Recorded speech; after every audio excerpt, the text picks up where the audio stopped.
এখন বিদ্যালয়ৰ সন্মুখত ব্যাপক ভিৰ। গেট খোলাৰ লগে লগে সোমাই আহিল শ শ শিক্ষাৰ্থী। চৰকাৰী শিক্ষাৰ প্ৰতি মোহভংগৰ বিপৰীতে সন্মোহন। এই সময়ত এয়া এক প্ৰকাৰ আশ্চৰ্যকৰ দৃশ্যই বুলিব পাৰি। এখন চৰকাৰী বিদ্যালয়ত নামভৰ্তিৰ বাবে হেতা ওপৰা। যিটো সময়ত চৰকাৰী খণ্ডৰ বিদ্যালয়ৰ প্ৰতি ছাত্ৰ ছাত্ৰীৰ লগতে একাংশ অভিভাৱকৰ মোহভংগ হৈছে, সেই সময়তে এই দৃশ্য। ষষ্ঠ আৰু নৱম শ্ৰেণীত নামভৰ্তিৰ বাবে লাগিছে ভিৰ। এই দৃশ্য দেখি আপোনাৰো নিশ্চয় জানিবৰ মন, ক'ত আছে এই বিদ্যালয়খন? অসমীয়া মাধ্যমৰ বিদ্যালয়খনলৈ কিয় ইমান আকৰ্ষিত হৈছে ছাত্ৰ ছাত্ৰীৰ অভিভাৱক? এই দৃশ্য চতিয়াৰ দলংগুৰি উচ্চতৰ মাধ্যমিক বিদ্যালয়ৰ। চৰকাৰী খণ্ডৰ বিদ্যালয়খনত ছাত্ৰ ছাত্ৰীৰ নামভৰ্তিৰ বাবে হেতা ওপৰা লগোৱা দৃশ্যই স্বাভাৱিকতে সকলোৰে দৃষ্টি আকৰ্ষণ কৰিবলৈ সক্ষম হৈছে। ষষ্ঠ শ্ৰেণীৰ 130খন আসনৰ বাবে হোৱা বাছনি পৰীক্ষাত অৱতীৰ্ণ হৈছে 600ৰো অধিক ছাত্ৰ ছাত্ৰী।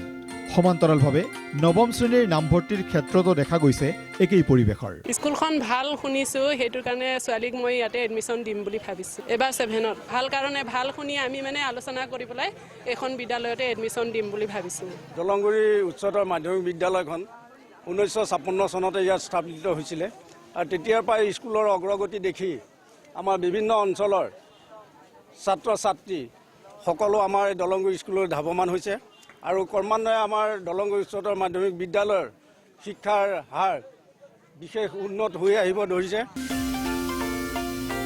ব্যতিক্ৰম ধৰণেৰে উজ্বলি উঠিছে চতিয়াৰ উত্তৰ অঞ্চলৰ দলংগিৰি উচ্চতৰ মাধ্যমিক বিদ্যালয়খন।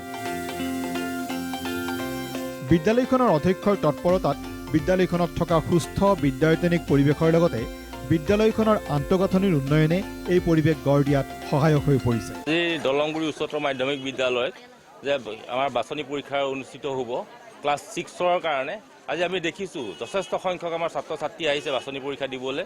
500মান ছাত্ৰ ছাত্ৰী আহিছে, তাৰ ভিতৰত আমি 150 মানহে ইয়াত ছিট দিব পৰা ব্যৱস্থা আছে। যিহেতু দলংগুৰি উচ্চতৰ মাধ্যমিক বিদ্যালয় সকলো ছাত্ৰ ছাত্ৰীয়ে আকৰ্ষিত কৰে আৰু ইয়াত এডমিশ্যন দিবৰ কাৰণে সকলো অভিভাৱক ইচ্ছুক আৰু ইয়াত বিভিন্ন ধৰণৰ তেওঁলোকে সা সুবিধা পায় কাৰণে আমাৰ এই বিদ্যালয়ত আহিবলৈ লৈছে। বিদ্যালয়খনত গঢ়ি তোলা হৈছে এটা যাদুঘৰো। বিদ্যালয়খন সজোৱা হৈছে বহু মনীষীৰ ছবিৰে। ছাত্ৰ ছাত্ৰীক দিয়া হৈছে খেলা ধূলাৰো সুবিধা। এনে পৰিৱেশে সকলোকে আকৰ্ষণ কৰিছে। ব্যক্তিগত খণ্ড এৰি এই বিদ্যালয়লৈ ঢাপলি মেলিছে শিক্ষাৰ্থীয়ে। এই বিদ্যালয়খনে এটা কথা প্ৰমাণ কৰিছে, সদিচ্ছা থাকিলে সকলো সম্ভৱ। জামুগুৰি হাটৰ পৰা ৰাজমণি ভূঞাৰ ৰিপৰ্ট, NK TV।